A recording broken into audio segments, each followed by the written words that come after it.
Today we're going to be looking at 4 things we can do to build vigilance into your chess game. We must do these 4 things for both sides. Imagine them, play them out in your head for both sides, regardless of whose move it is. Number 1, we have to consider every check that's out there. We can't miss any of them. If we miss a single check, we are messing up our chess game. And that's not to say that every check is fantastic. Some checks are actually bad moves. But there are some checking moves that are magically powerful. So we have to consider every check from both sides of the board. Number 2, we have to consider every capture. Some capturing moves completely change the aspect of the game. Some capturing moves remove defenders of pieces we are already attacking. Some capturing moves may set the opponent up for checkmate. So we must always play out these capturing moves in our head. And again, that has to be done for both sides of the board. Number 3, we have to keep a running inventory of all the loose and semi-loose pieces on the board. Now, if you don't know what that is, we will go into examples in more detail on what this loose and semi-loose pieces. And the 4th thing is threats. We have to look at all the threats that are possible. And again, all of these must be done from both sides of the board. For our first example of the first category, which is considering every check, we have this very famous evergreen game of Adolf Anderssen, playing his longtime friend and opponent, Jean Dufresne. Now, on the surface, it may look like the knight on f3 is up for grabs because this pawn on g2 is actually pinned by the rook on g8, pinned absolutely to the king. So black could just capture that knight and white would not be able to recapture. Anderssen actually plays this seemingly strange but actually brilliant move, and of course Anderssen goes ahead and grabs that knight, which this was a big mistake because guess what? Dufresne forgot to consider every possible check. Well, it's pretty easy to do in this case, considering the check. There's only one. Rook takes e7 check, which is easily answered by simply capturing with the knight. But then there's another check. There's only one check. Pretty easy to consider, right? But it's a queen sacrifice. Seems crazy, but it sets up the most powerful move in chess, a double check. The bishop and the rook both check the king.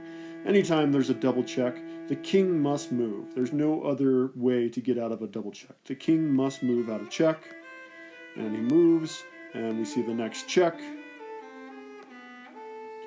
And then it is checkmate. Game over. Here in our second example, there's a couple of different checks we can play. These are also capturing moves, which we'll talk about in a moment. What check would you play here? Which move do you play? Perhaps pause your video and think about it for a moment.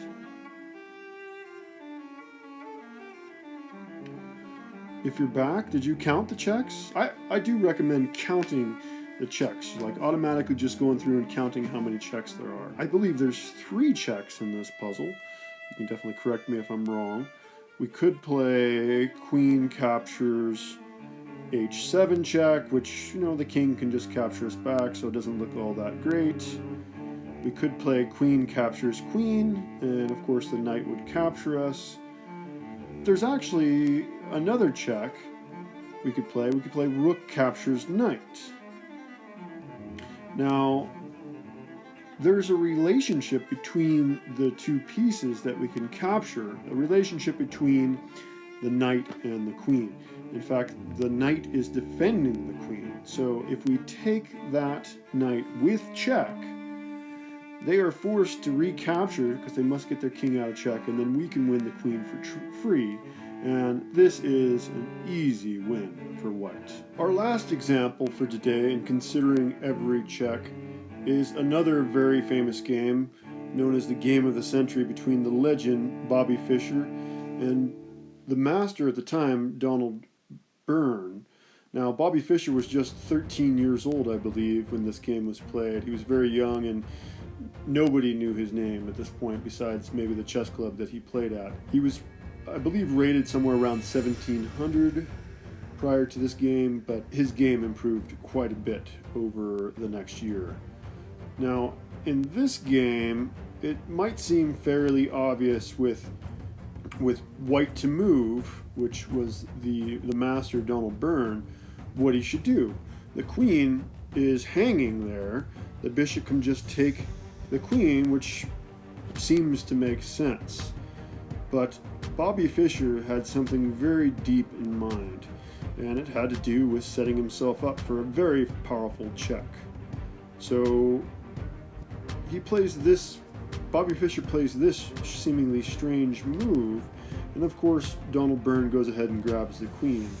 But he forgot to consider the implications of that checking move. This incredibly powerful check sets up a windmill tactic that enables Bobby Fischer to get a serious lead in this game. He's able to dance back and forth, constantly putting Byrne in check. So another check there, discovered attack. He goes and grabs himself a few pieces and ends up getting a huge advantage because Donald Byrne forgot to consider all the implications of the many checks. And you can of course check this out on chessgames.com. I'll play out through the moves here just to show the finale of the game. And that is checkmate. Now moving on to our next topic. The second thing we want to keep in mind in order to build vigilance into our chess game is every capturing move. So we start with every check. In this case, there's no checking moves. So then we move on to captures. There's many captures that can be played here. We could capture this pawn here, but that's probably not the best move. The knight or the bishop would capture us. We could capture this bishop over here, but of course the knight would capture us. We could capture this knight, but of course the pawn or the rook could capture us. We could also capture this knight right here. So several captures we could play here, and we want to try to look for relationships between these various pieces that we can capture and see how the game changes, how things change, the aspect of the game changes when we make each of these captures. If you'd like to try to find the best move here, you could go ahead and pause the video and think about it for a few moments. Try to find the capturing move that changes the game here. Give you a moment to think about it. Pause your video. Did you find bishop takes the knight on f3? This move removes the defender of the g5 bishop. And it's also attacking the queen, so they can't just do some sort of saving move like maybe grabbing this pawn, a desperado maneuver, threatening the rook, because, well, we'll take the queen and then we'll be threatening the rook. So probably the only reasonable response is to go ahead and capture the bishop back, and then of course we'll go ahead and grab that bishop. And we get 6 points of material for the price of 3. For our final example of the second category, considering every capture, there is a couple different capturing moves we could play. Can you find them? There's 2 capturing moves. We could capture this knight, or we could capture this bishop. But there's something that we want to pay attention to, and that has to do with a third category, and I'll just bring that up briefly here. The knight is what we would call a semi-loose piece because it is attacked by the bishop and guarded only by the queen. The queen guards the knight. Whereas the bishop is not semi-loose because the bishop is guarded by both the knight and the queen. The knight is the more interesting piece for us because it is this semi-loose piece, and that has a lot of bearing on what happens in games. You want to consider, if you capture the bishop, well, if they captured back with the queen, sure, that works out fairly well for us. We traded a 5-point rook for 6 points of material. We got 2 pieces for the price of just our heavy piece. But we can do better in considering the other move. What is white going to do if we play this move? If they capture, then we get the free bishop. And if they don't capture, well, we get a free knight. So we're ahead in the game anyway. Okay, let's move on to category number 3. For our third category of ways to build vigilance into our chess game, we're supposed to keep an eye out for loose and semi-loose pieces. Now, white has a loose bishop here, and it's black to move here. And that loose bishop on b5 is poorly placed. There's a big problem with that. And anytime you see a loose piece like this, you should be starting to scheme, start looking around for ways that you can attack that piece while attacking another piece. And of course, this one here involves our first category as well as this third category. Go ahead and pause your video and see if you can find the strongest move in this position. Did you find queen to a5 check? This attacks both the king and that loose bishop at the same time.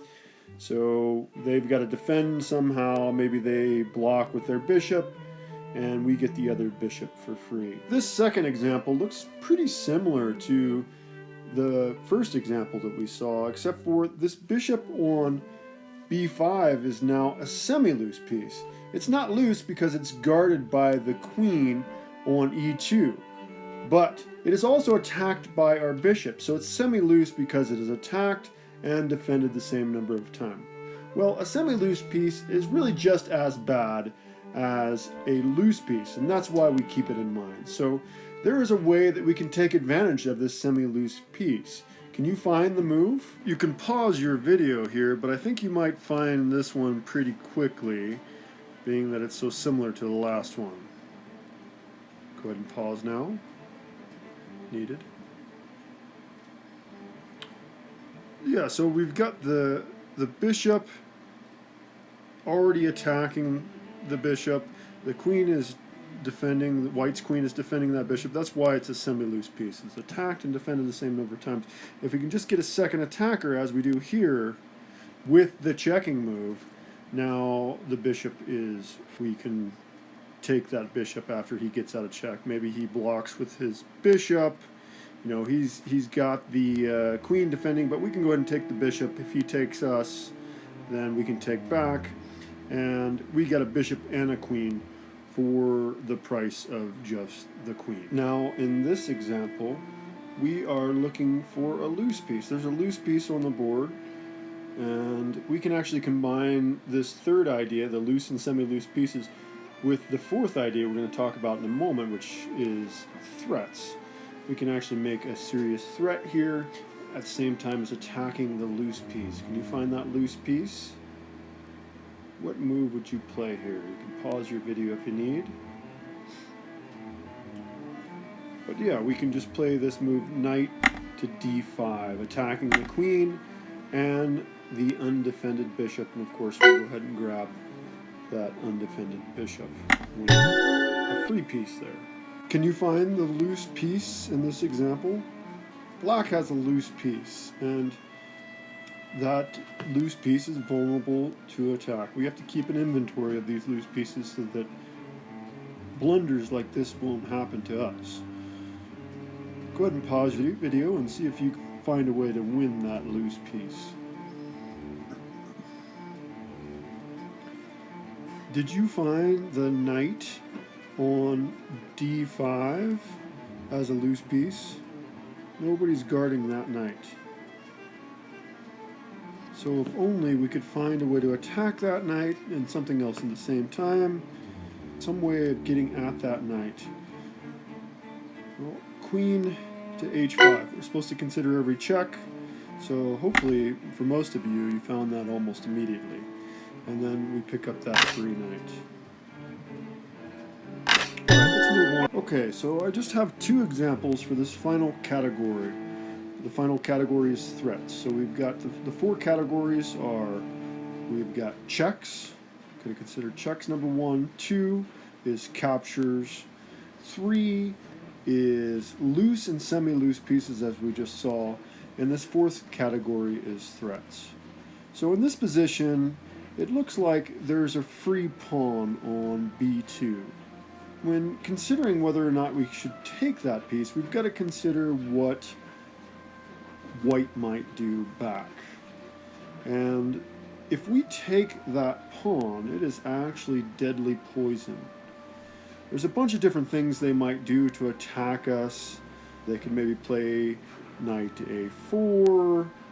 They could play rook to a2 or Ra to b1.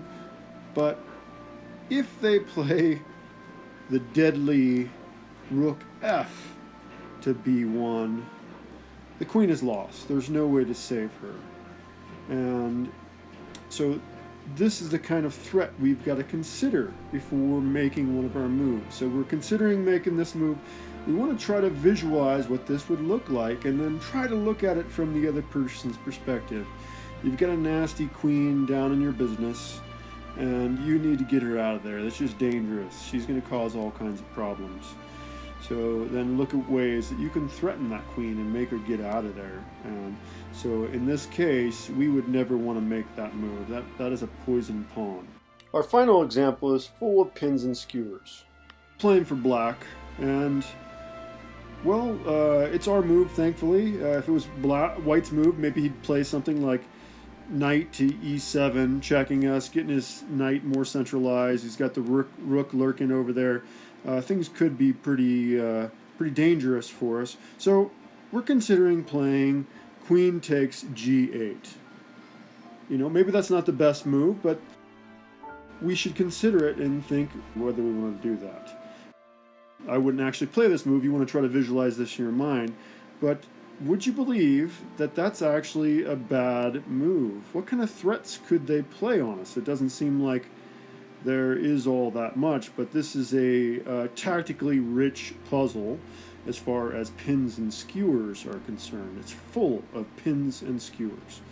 So the amazing move, rook to a8, the undefended rook seems free, but if they capture the rook, then do you see the skewer? Go ahead and pause your video if you like. Yeah, of course, lining the queen, king and queen up, and we will win the queen, and we'll be up a bishop, and we should be able to win this game. So you actually can't take the rook. What else might you do? Well, you could, maybe you think moving all the way back to a2 would be good, but then again, the rook can just capture, and if you capture that rook, the bishop comes and skewers you this way. All right, so so we can't take the rook. We can't go to g2. How about maybe right here? Well, unfortunately, the bishop attacks us, and if we take the bishop, we've got this skewer. And there's a number of other skewers in this puzzle, but I will leave it to you guys to play around with. You can't actually take that knight. If you take that knight, you lose your queen and you lose the game. Kind of a fun puzzle you can maybe set up and play yourself, but that is my final example. The 4 things to remember in order to build vigilance into your chess game. Again, we must do this for both sides. Every check, all captures, loose and semi-loose pieces, and threats. Players who include these 4 concepts in their chess game on every move will certainly have a much stronger game than players who neglect them. If you found this video informative and would like to be notified about future videos, please like and subscribe, as I will be putting out a new chess video every Monday. Also, what aspect of chess would you like to see a video on? Please let me know in the comments. Have a great week.